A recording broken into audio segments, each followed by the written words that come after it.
ጉዳዮች እንመለከታለን። በላይ በቀለ ነኝ።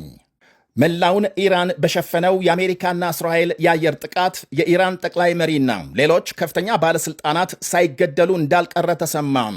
ዛሬ ማለዳ በዋና ከተማ ቴሄራን የጀመረው የእስራኤልና የአሜሪካ ድብደባ መላውን ኢራን ማዳረሱ ሲነገር በርካታ የሀገሪቱ ወታደራዊና የኒኩሌር ጣቢያዎች መመታታቸው ተመልክቷል። እንዲሁም የኢራን ጠቅላይ መሪ አያቶላህ አሊ ካማኒና ሌሎች ከፍተኛ ባለስልጣናት ኢላማ መደረጋቸውን ሮይተርስ ዘግቧል።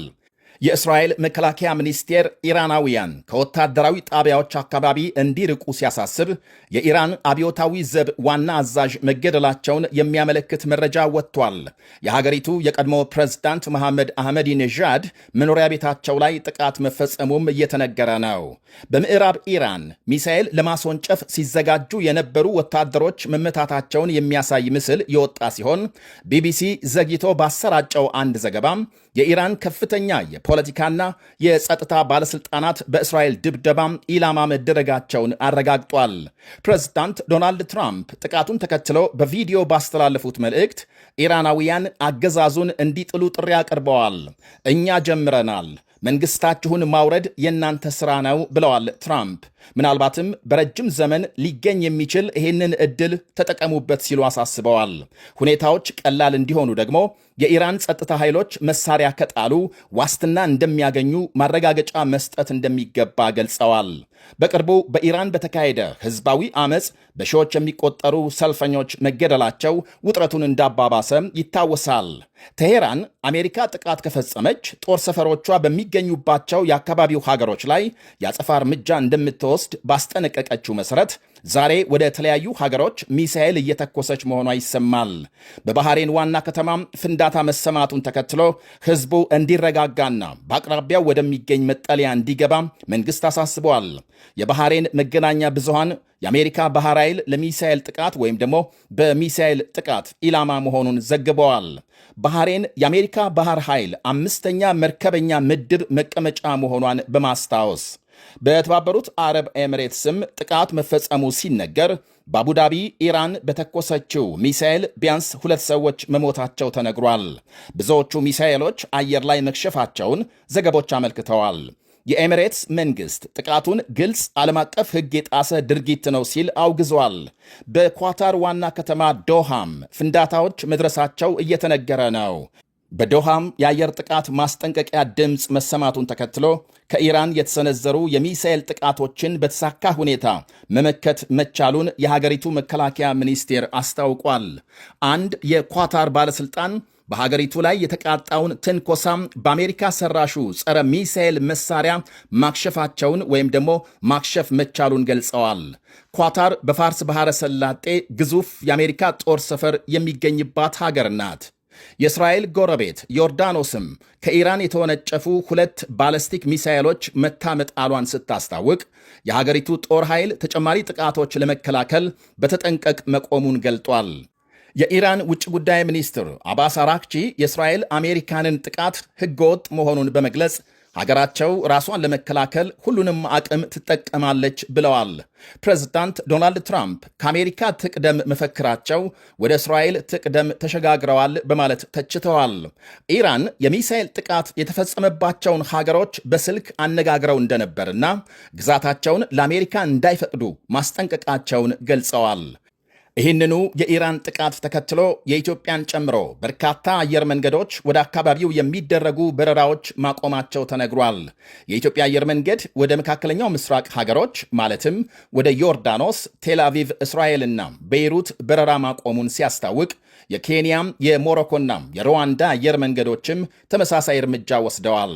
በዚሁ የኢራን ድብደባም በደቡባዊ ኢራን በአንድ ትምህርት ቤት በተፈጸመ ጥቃት 40 የሚደርሱ ተማሪዎች መገደላቸውን መንግሥት አስታውቋል። ከ50 በላይ መቁሰላቸውን። አሁን ከጥቂት ደቂቃዎች በፊት ወደ ኳታር ዋና ከተማ ዶሃ የተወነጨፈ ሚሳኤል መክሸፉን ዘገቦች አመልክተዋል። ለማንኛውም በረራም የአየር ክልሏን የዘጋችው እስራኤል በርካታ የኢራን ሚሳኤሎች ማክሸፏን ስታስታውቅ የራማላህ ነዋሪዎች የአደጋ ጊዜ ማስጠንቀቂያና የፍንዳታ ድምፅ ከእስራኤል አቅጣጫ መስማታቸውን ለአልጀዚራ ገልጸዋል። ጀርመን፣ ፈረንሳይና ብሪታንያ በመካከለኛው ምስራቅ ሀገሮች ላይ ኢራን የፈጸመችውን ጥቃት አውግዘዋል። የፈረንሳይ ፕሬዝዳንት ኢማኑኤል ማክሮን፣ የጀርመኑ መሪ ፍሬድሪክ ሜርዝና የብሪታንያ ጠቅላይ ሚኒስትር ኪር ስታርመር በጋራ ባወጡት መግለጫም ኢራን በቀጠናው ሀገሮች ላይ የምትፈጽመውን ወይም ደግሞ ዛሬ የፈጸመችውን ጥቃት አውግዘዋል። በኢራንና አሜሪካ መካከል ድርድር እንዲቀጥል ጠይቀዋል። የተለያዩ ሀገሮችና ተቋማትም ተመሳሳይ መግለጫ እያወጡ ሲሆን የአውሮፓ ህብረት ኮሚሽን ፕሬዝዳንት ኡርሱላ ቫንደር ሌይን ጨፍጫፊ ባሉት የኢራን መንግስት ላይ ህብረቱ ሰፊ ማዕቀብ መጣሉን በማስታወስ ሁሉም ተፋላሚ ወገኖች ዓለም አቀፍ ሕግ እንዲያከብሩና ሰላማዊ ዜጎችን እንዲጠብቁ ጥሪ አቅርበዋል። የጣሊያን ጠቅላይ ሚኒስትር ጆርጂያ ሜሎኒ የሲቪልና የፖለቲካ መብቶች እንዲከበሩ እንዲሁም ሰላማዊ ንግግሮች እንዲቀጥሉ ጠይቀዋል። የአውስትራሊያ ጠቅላይ ሚኒስትር አንቶኒ አልባኔዝ በበኩላቸው ሀገራቸው ከኢራን ሕዝብ ጎን እንደምትቆምና ኢራን ኒኩሌር ጦር መሳሪያ እንዳይኖራት የሚደረገውን ትግል እንደሚደግፉ አረጋግጠዋል። የአሜሪካና የእስራኤልን ድብደባ የተቃወመው የሩሲያ መንግስት ሁለቱ ሀገሮች ኢራንና አሜሪካ ውጥረቱን በሰላማዊ መንገድ እንዲፈቱ ጥሪ አቅርበዋል። አሁን ማምሻውን በወጣ መረጃ ደግሞ የኢራን መንግስት የቴሄራን ነዋሪዎች በአስቸኳይ ከተማዋን ለቀው እንዲወጡ አሳስበዋል። ከዋና ከተማ ቴሄራን ለመውጣት የተፈጠረው ከፍተኛ የትራፊክ መጨናነቅን ለመቀነስ ቴሄራንን ከሰሜን ኢራን የሚያገናኝ አውራ ጎዳና ክፍት ማድረጉን ገልጧል። ቀደም ሲል ዛሬ ረፋድ የሀገሪቱ ጸጥታ ኃይል የቴሄራን ነዋሪ ለደህንነቱ ሲል ለቆ እንዲወጣ ማስጠንቀቂያም አውጥቷል። ወደ እስራኤል ስንመለስ የሀገሪቱ መከላከያ ሚኒስቴር ከጥቂት ጊዜ በፊት ባወጣው መግለጫም በኢራን አየር መከላከያ ስርዓት ላይ የተቀናጀና የተሳካ ጥቃት መፈጸሙን ሲያስታውቅ በቀጣይ አገዛዙ በሚጠቀምባቸው የተለያዩ መሠረተ ልማቶች ላይ ድብደባውን አጠናክሮ እንደሚቀጥል አመልክቷል። ግባችን የአሜሪካንን ሕዝብ ከኢራን የተደቀነበትን ተጨባጭ ስጋት ማስወገድ እንደሆነ በቪዲዮ መልእክታቸው የገለጹት ፕሬዝዳንት ትራምፕ በይፋም መቼ መግለጫ እንደሚሰጡ አልታወቀም። ዘግይቶ በወጣ ሌላ መረጃ የኢራን ውጭ ጉዳይ ሚኒስትር አባስ አራክቺ የሀገሪቱ ጠቅላይ መሪ አያቶላህ አሊ ካማኒ በሕይወት መኖራቸውን ገልጸዋል። የእስራኤል የዜና ተቋም ካማኒ በእስራኤል ድብደባ ሳይገደሉ እንዳልቀረ መዘገቡን ተከትሎ ውጭ ጉዳይ ሚኒስትሩ ለኤንቢሲ በሰጡት ቃለ ምልልስ ካማኒ በሕይወት መኖራቸውን ገልጸዋል። እኔ እስከማውቀው ካማኒ በሕይወት ይገኛሉ ብለዋል። ሁለት የጦር አዛዦች ከመገደላቸው ውጪ ከፍተኛ የሀገሪቱ ባለሥልጣናት በሕይወት እንደሚገኙ አመልክተዋል። በሌላ በኩል ሳውዲ አረቢያ በኢራን ጥቃት እንደተፈጸመባትና የሀገሪቱ መከላከያ ማክሸፉን ገልጻለች።